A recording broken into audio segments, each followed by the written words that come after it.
pemilih perempuan itu memilih pasangan calon atau tidak.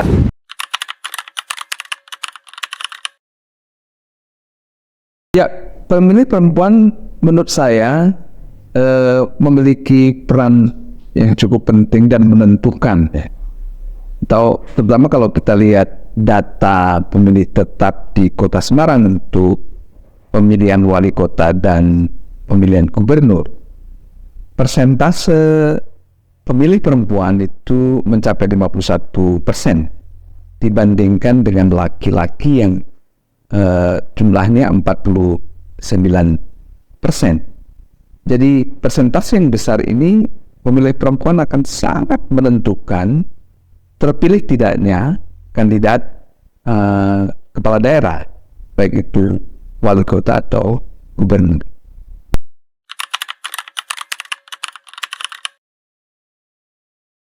Jadi ada beberapa poin yang seringkali dipertimbangkan oleh pemilih perempuan dalam menentukan pilihannya di dalam pemilihan kepala daerah maupun pemilihan presiden bahkan. Yang pertama adalah sejauh mana kandidat itu memiliki kepedulian dengan isu-isu kesetaraan gender dan isu-isu kekerasan seksual ini dalam konteks kekinian ya.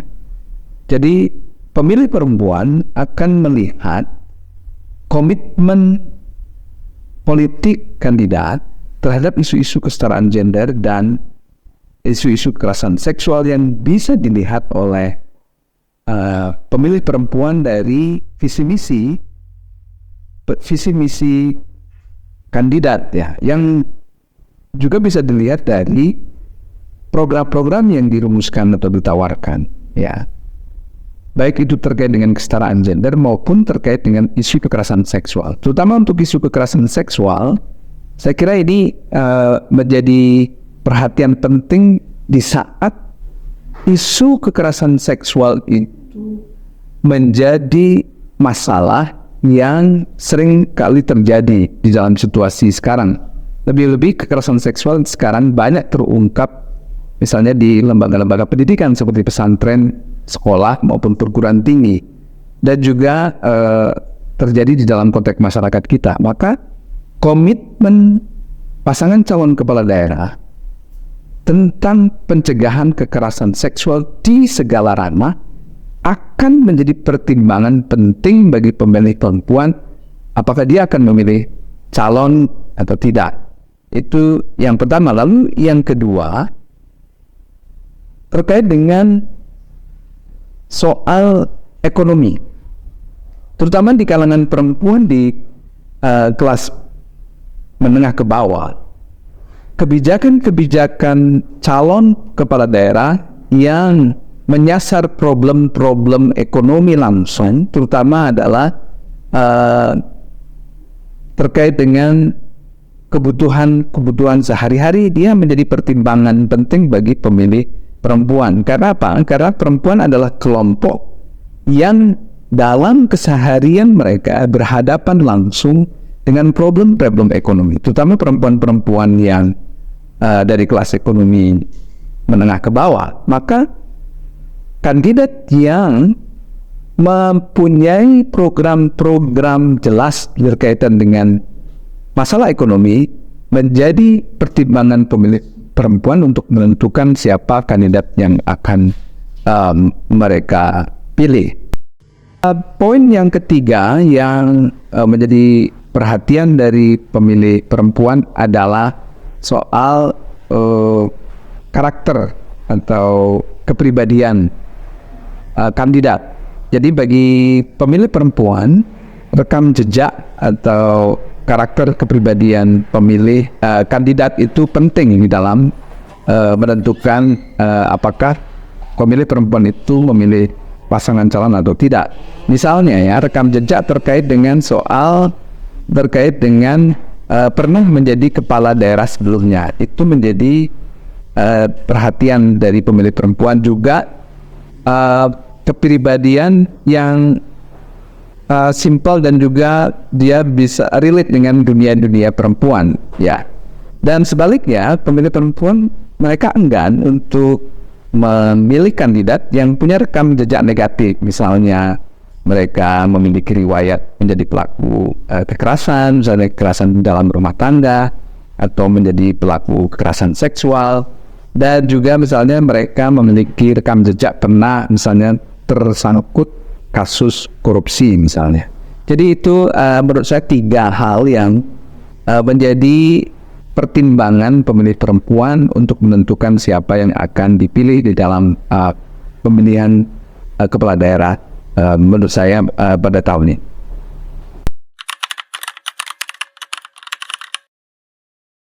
Kalau berdasarkan beberapa poin yang dipertimbangkan oleh pemilih perempuan, maka kandidat atau pasangan calon kepala daerah, baik itu wali kota, bupati, atau calon gubernur,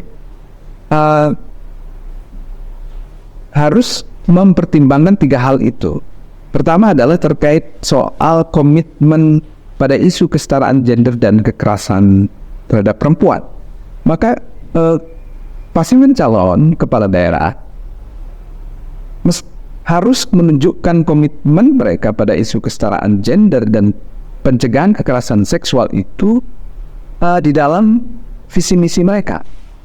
Ya, lalu kemudian juga mesti diterjemahkan kepada program-program yang terarah dan terukur, sehingga pemilih perempuan itu tahu persis ya situasi kesetaraan gender seperti apa atau pencegahan kekerasan seksual seperti apa yang ingin diwujudkan oleh pasangan calon dalam periode kepemimpinannya.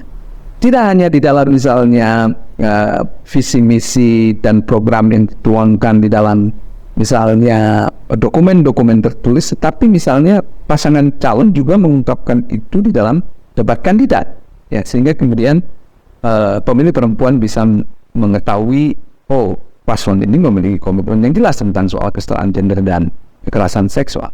Yang kedua, terkait dengan soal ekonomi. Seperti yang saya sebutkan tadi itu, perempuan adalah karena peran-peran sosialnya menjadi kelompok yang berhadapan langsung dengan persoalan-persoalan ekonomi di dalam kehidupan sehari-hari, misalnya berhadapan dengan kenaikan bahan-bahan pokok, begitu.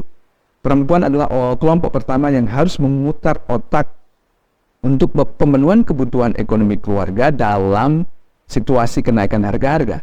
Maka pasangan calon penting untuk juga memaparkan, menunjukkan ya komitmen dia terhadap pemberdayaan ekonomi, lalu kemudian komitmen dia untuk mengintervensi problem-problem ekonomi yang dihadapi oleh perempuan dalam kehidupan sehari-hari mereka. Misalnya diwujudkan dalam bentuk akan memproduksi kebijakan pro-poor ya, untuk pro masyarakat miskin misalnya. Bisa dalam bentuk bantuan langsung, kemudian akses pada layanan kesehatan murah atau pendidikan murah, dan kebijakan pro kelompok miskin lainnya. Lalu yang ketiga, saya kira para kandidat itu juga penting untuk menunjukkan ya, kalau mereka memiliki komitmen pada kesetaraan gender dan penghapusan kekerasan seksual yang itu ditunjukkan ya di dalam perilaku, sikap perilaku dalam kehidupan sehari-hari kandidat. Misalnya menunjukkan ya kepeloporan mereka untuk menciptakan kesetaraan gender dan penghapusan kekerasan seksual misalnya di dalam kehidupan mereka sehari-hari.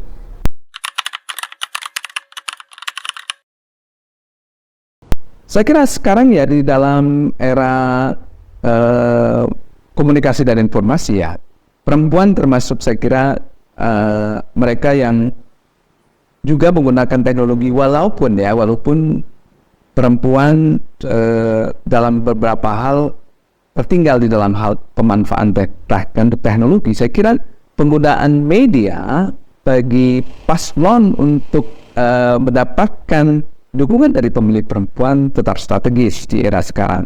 Maka penggunaan media baru seperti internet dan sosial media itu sangat penting karena memungkinkan paslon untuk mendistribusikan gagasannya secara cepat dan masif dengan pemanfaatan teknologi informasi, yaitu baik media-media konvensional seperti media-media media-media televisi, koran, tetapi juga menggunakan media-media baru seperti internet dan sosial media. Lalu bagaimana gagasan-gagasan yang pro perempuan itu menjadi konten-konten yang mereka distribusikan di dalam media-media sosial yang mereka punya. Bagi saya media sangat penting untuk mendapatkan sebagai medium ya untuk mendapatkan dukungan dari pemilih perempuan.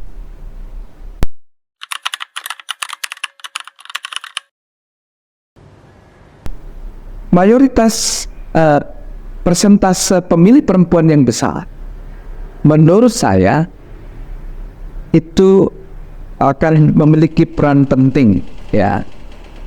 Jadi menurut saya saatnya ya perempuan itu menunjukkan agensinya ya untuk terlibat di dalam proses penentuan calon kepala daerah di masa-masa yang akan datang. Nah, menurut saya ini para perempuan ini mesti memiliki kesadaran politik yang kuat ya. Jadi bagaimana mereka para perempuan ini bisa misalnya menawarkan kontrak politik dengan paslon ya untuk memastikan bahwa mereka memiliki komitmen pada isu-isu perempuan yang sangat banyak sekali, mulai dari soal kematian ibu dan bayi, soal stunting, soal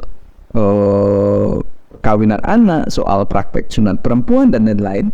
Nah, dengan kontrak politik itu, pada saat kandidat terpilih, pemilih perempuan ini bisa menagih komitmen politik mereka di kemudian hari.